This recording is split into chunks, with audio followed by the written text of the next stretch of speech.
The scene with Kelly and her financial advisor pissed me all the way off. You've been sitting here screaming broke all season long, only to find out that you've been spending over $22,000 a month on bullshit. Girl, no, you're not broke. You're just irresponsible with money. Anyway, let's get into this filler ass episode. She pissed me off with that.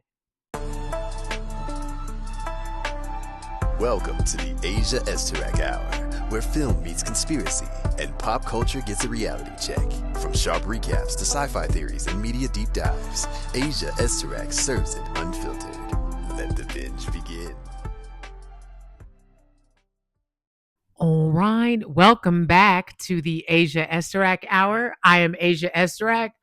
All right, let's get into it. The Real Housewives of Atlanta, season 17, episode 12. Okay, Kelly pissed me off this episode, and I realize more and more she needs to go. She brings nothing to the show. She brought even less than what she did last season. Anyway, I'm jumping the gun because she really made me mad. Okay, so we open with Cynthia going to Angela's house. Angela, that green dress was beautiful. I love you. I do feel like you're overdressed sometimes. That dress was, to me, a little too fancy. But girl, it's your house. It's your scene. Do you? My favorite color is green. She looked amazing in it. Angela has a really nice body. Beautiful woman. And of course, Cynthia. Anyway, so in this scene, Cynthia kind of reiterates her conversation that she had with Shamia and how Shamia's beef with Angela.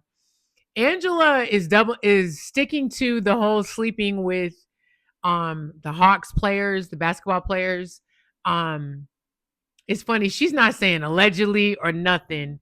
And I think she was asked again in this episode in her confessional by the producers about it. She ain't changing. So she ain't changing her story. But what was interesting though in this scene is Cynthia and Angela come to the conclusion that Shamia kind of takes on all this stress and she needs to take, she needs therapy. And Cynthia said that she asked Shamia, like, do you go to therapy? And she's like, I don't have time for it. No one has time for it, as Cynthia said. But I don't know. What we learned from last season about Shamia is that she holds in a lot of shit and doesn't really address it because if you're the person she's having an issue with and she does address it, you think it's cool, but she's still like pissed off about it. I don't know. I said it last week and I'll say it again. Shamia is dangerous because she's desperate. And after watching that Carlos King interview, girl, anyway, that's a whole other video. At one point, Carlos was trying to help her with her lies. I was like, girl, I don't know. She's a case study and she seems like there's a lot going on beneath the surface. I almost feel bad dragging her ass every week, but you bring all this shit on yourself. And it seems like you are the pot store this entire season. And they kind of came to that conclusion low-key a little bit in this scene. But anyway, so Angela wants to do something in honor of her mother's passing. And Cynthia kind of tells her about how she does the Bailey Bowl. And they come up with this idea to do something in honor of Angela's mother. And I believe it was charity. I can't remember. I feel like it might have been and made it like a basketball theme. That scene ends up being really cute at the end when they actually like participate in all the games and everything. But this was a good scene. It's hard for me to watch scenes with Angela talking about her mom's passing. You know, again, if you've watched me, my dad passed in March. Ooh, Father's Day was rough this year, but first year without my dad. But life goes on. You honor your parents in the best way that you can after they pass, and Angela's clearly doing that. So good for her. So Portia goes to Miss Diane's house, formerly her house, in Duluth, Georgia, she says. So this was Portia's first major purchase, and she's emotional about selling the house. She gets there and they both basically sit down. Her mom is hilarious. Miss Diane is hilarious. But basically they just talk about how they were surprised at how many offers they got so quickly. Portia briefly goes over what happened with Dennis coming over and giving her back the ring. It was wild too. So they flash back to that scene again. And I guess I didn't catch it the first or second time, or maybe I did, forgot to mention in my review. But like Dennis was holding on to that ring in hopes to give it to her again. And I think, well, she said that was what was triggering about her because it's now it's twice that she would have lost it. And, he's bringing it up for a third time. Um, I don't know. I feel like those two could figure that shit out. But anyway, that was last episode. Um, anyway, interesting scene. Portia's whole thing is she was telling her mom about the argument with Dennis and the dating, and her thing is she wants to be left alone. She's enjoying gentle dating. She's not choosing him or her. She's choosing herself. I get that, but I think that could be an issue for her later when it comes to other people. You have two people that you're dating, and what if one of them gets real feelings for you and you're continually picking yourself every time?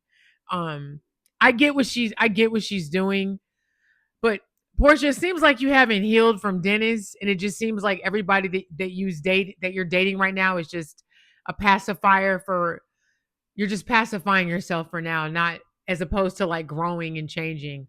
And it was obvious by that scene with you and Dennis that there's a lot going on, and there definitely needs to be more healing. There is a big thunderstorm coming, and I'm tripping out of how dark it got outside. I'm gonna hurry up with this. Anyway, good scene, quick scene.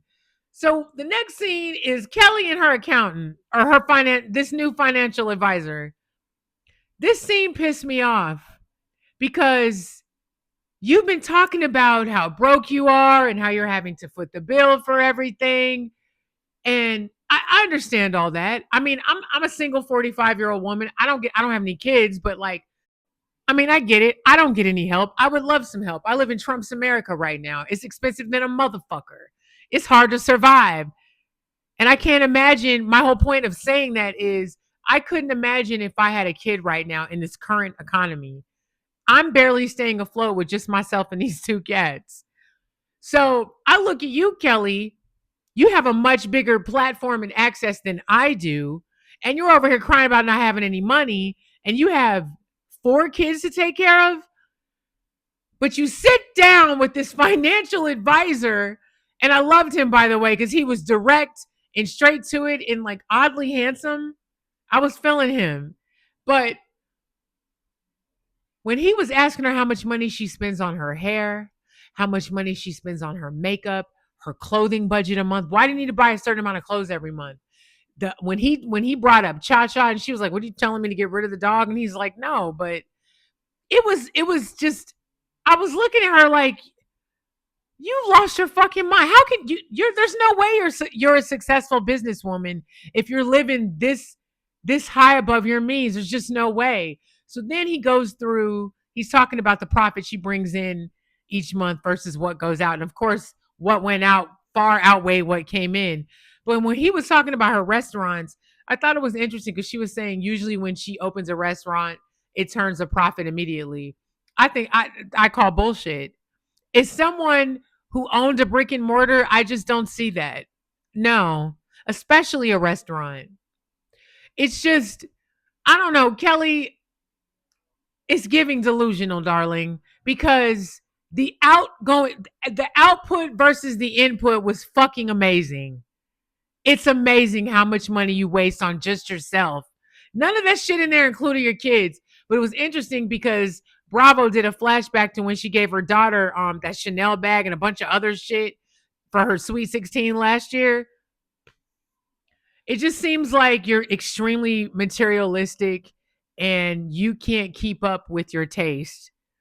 And that shit irritated me because you're boohooing about your ex-husband and him not supporting you. And I'm like, is he not supporting you because he don't want to pay for all that shit? It's crazy to me. Then she says too in her confessional in this scene that she when she was married, she was a single mom and da da da. So what is it? Were you or no, I'm sorry, not a single mom. When she was married, she was a stay-at-home wife. So you say you're a stay-at-home wife, but then you say that you two own businesses together. It's just your stories aren't adding up. And my patience for you has worn the fuck thin. I don't understand. Honestly, I've talked a lot of shit about all of I've talked a lot of crap about K Michelle, Shamia, Pinky, and Kelly because I feel like they suck this season in different ways. I think some bring entertainment. Obviously, K Michelle does. It's just her behavior, but I'm getting off topic. My whole point is, Kelly, out of all of them, I said all of them should go. Out of all of them, you should go, mainly you. Shamia could probably go too, because I'm about tired of her as well. But Kelly, you're just full of shit. You're full of shit. Down to you getting on the internet and doing this whole official statement about not sleeping with the married pastor. I was like, why are you telling on yourself right now? I don't know. This scene just, I mean, she seemed realistic about getting a budget and living within her means, but it irritated the shit out of me. Because also in this episode, she goes and looks at a fucking spot that's $7,000 a month when her budget is four. And it was, I loved it. Her friend who was a realtor that showed it to her flat out told her nicely, you can't afford this place, boo. So you need to take your budget and cut that in half. Finally. Cause I'm like, who is around you? Isn't that your mom and your aunts? They're not giving you any type of like advice because $22,000 a month is fucking nuts.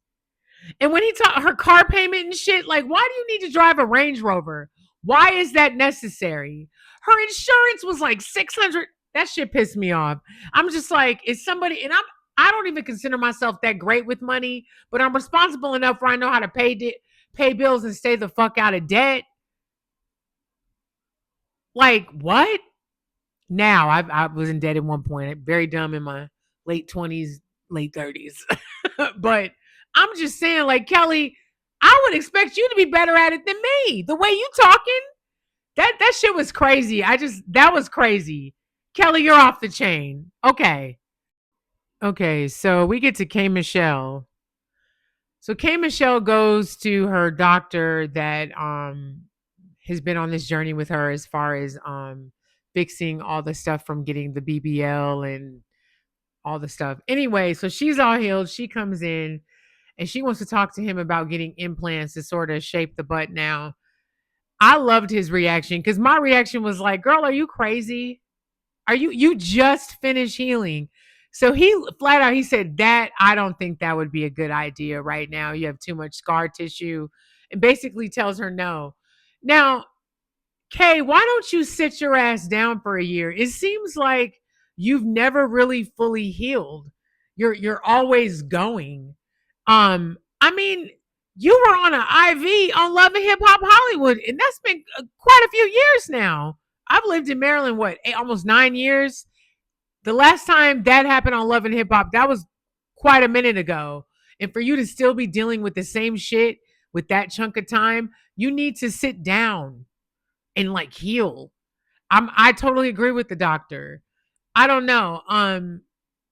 Kay, I feel like the silicone floating around in your body. I feel like the fact that you haven't healed, you keep having these infections, that shit affects you. Remember, your body is an ecosystem. So if one thing's off, everything's slightly off. And I feel like some shit is off with you. And I'm wondering if it's messing with your reasoning, because you talking about getting implant surgery? Girl, what are you doing? I okay. Okay. So Angela and her daughter Amari, who is beautiful, by the way, looks just like Angela. So Angela is kind of caught in between a little bit because her daughter is married and hasn't told her younger siblings yet. And Angela's whole position is it's not my place to tell her business, like she needs to tell them. She wants to be half in, half out. You come here and want to be treated like a kid, but then you go to your marital home and that's where you're the adult. You can't be a kid here and then be adult when you leave. You need to be an adult and you need to tell your siblings. So her daughter comes down. Her daughter looked great. It's interesting. So she's basically arguing with her mom, saying that I'll tell them when I'm ready. And in her confessionals, she basically admits she doesn't want to tell her siblings because it's hard. She doesn't want to, I guess she doesn't want to confirm that she's gay and that she's married to a woman. Her younger brother and sister know her wife as her best friend. Kids know though. I'm sure the kids know something. So of course in this scene, her younger brother is walking down the stairs and eavesdropping. So I'm sure he's figured it out. I'm assuming they know by now. I guess we'll find out at the reunion. But it was interesting because online people were trying to say that Angela was being homophobic, and then you find out that her daughter didn't want her to tell her younger siblings. It's funny how the internet, we can assume shit and be totally wrong, and I love how in this episode we find out that wasn't the case. Um, and I've never got homophobic from Angela at all, like at all.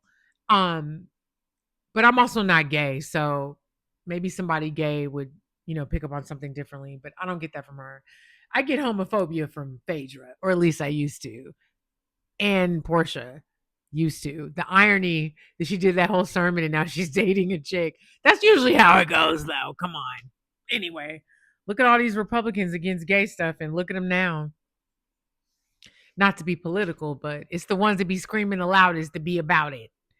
But anyway, this is gonna come up later. This is definitely gonna come up again. I also, and I mentioned this last week, but Angela's daughter Amari is very affected by the passing of her grandmother, Angela's mom. And we find out in this scene that one of the reasons they all were so linked to the mother is because she was the mediator between Angela and her daughter. They fight a lot and they clearly don't hear each other.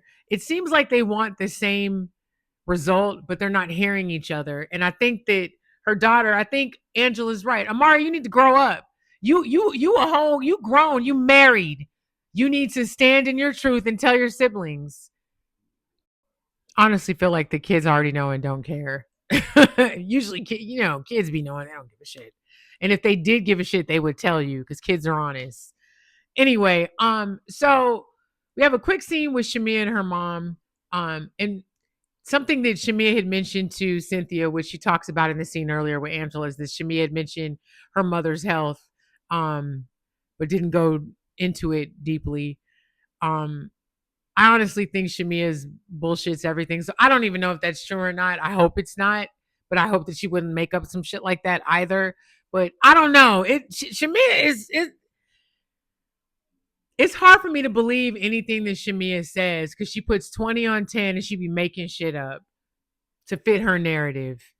And the reality is your mom was sick, but she was at a club with you for hours. I'm not I'm call it what you want, but I'm calling that out a little bit. It just seems like she's trying to garner sympathy because of the fuck shit she's been doing this season. But whatever. She has a little short scene with her mom. So I forgot to mention this. Phaedra and Portia are planning a trip and invited the ladies to Scotland.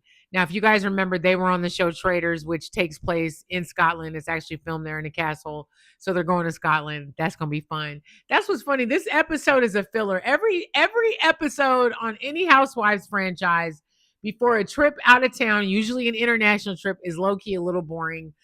This episode, we dealt with a little bit of stuff, but anyway, so Shamia's whole thing is she wants to be peaceful and be cool on the trip. We know how that's gonna go, though. We already know how that's gonna go. It's gonna be a mess because you beefing with everybody, baby. Drew almost clicked off. So Drew gets to Portia's house.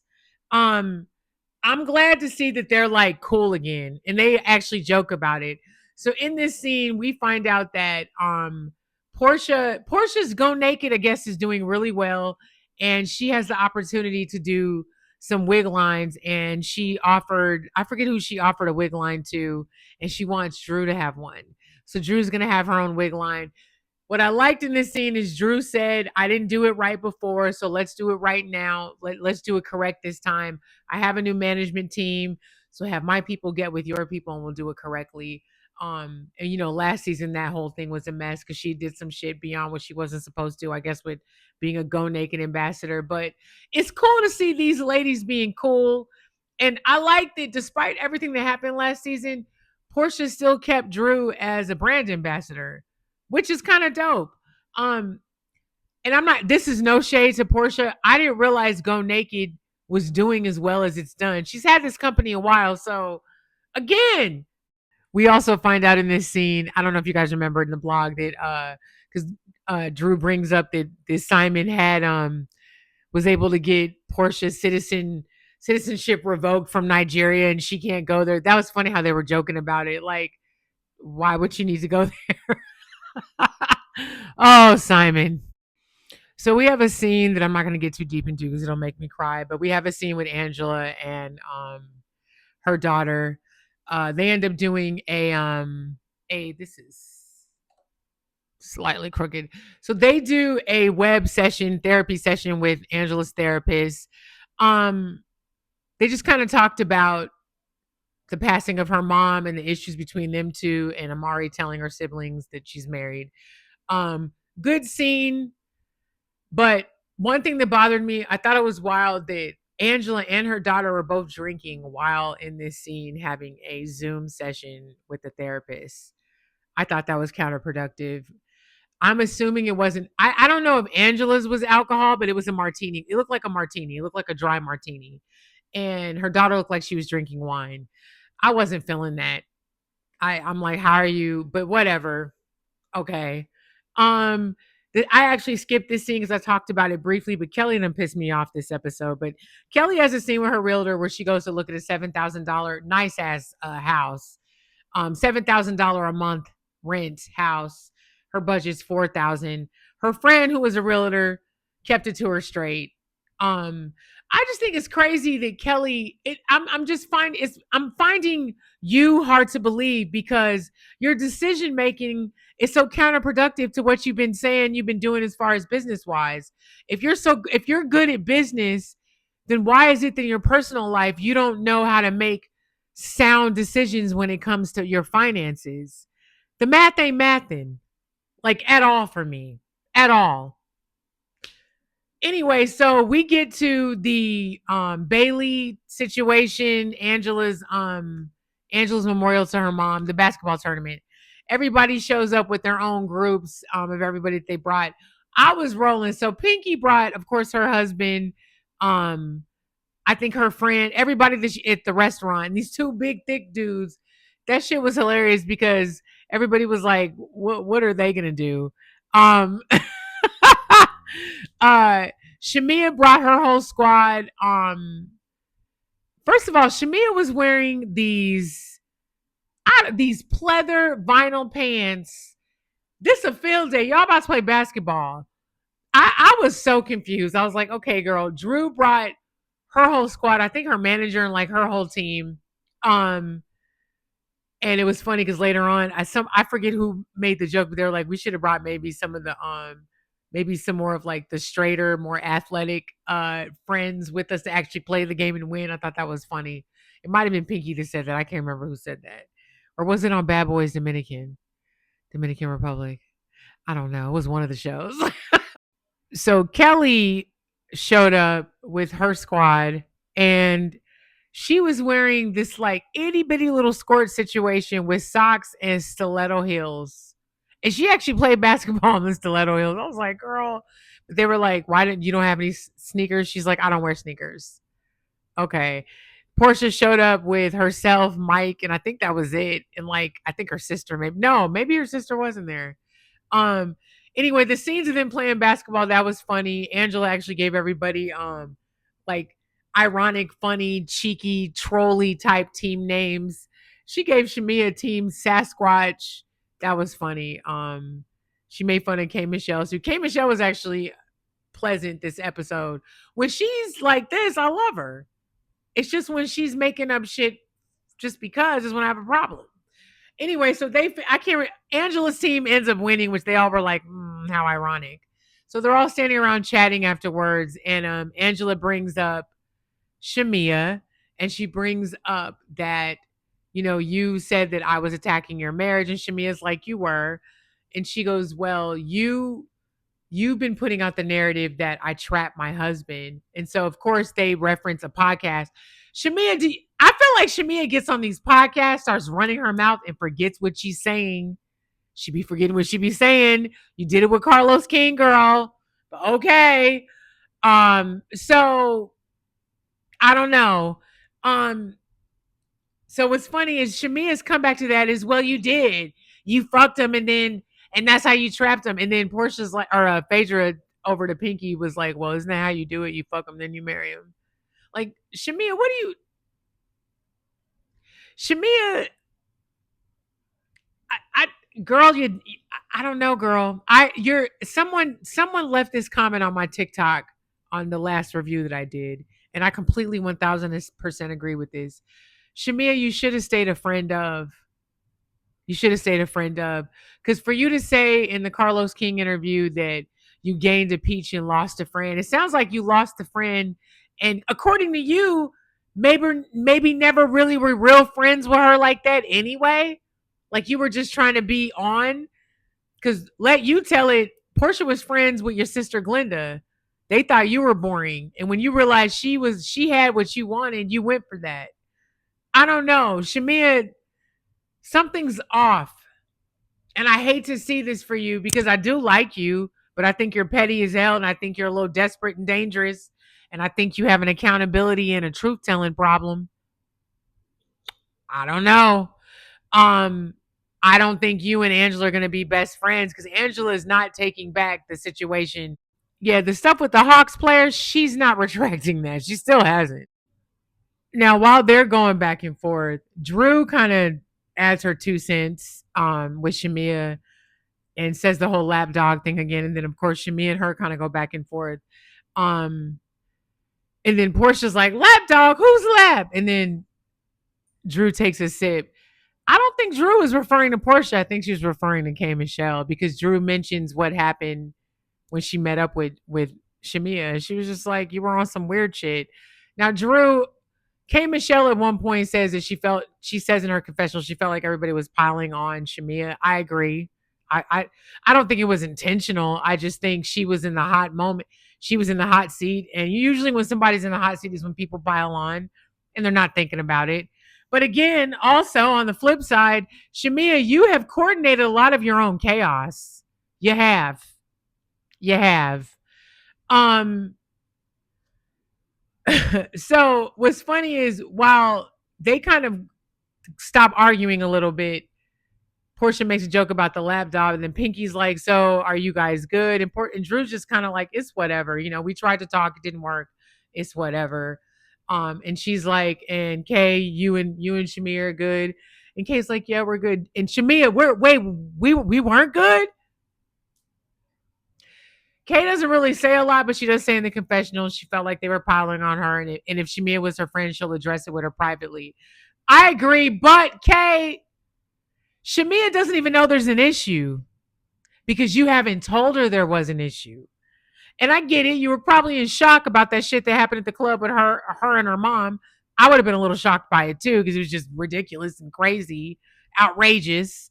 But I would have called her the next day and went, "We got to talk about what happened last night because that was wild." But instead, you went to Pinky.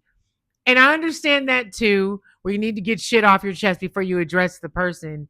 But you know how these shows work. You know how these shows get down. If you hadn't got to Shamia first, you can't even be surprised that Pinky would bring it up, especially to bring it up amongst these ladies.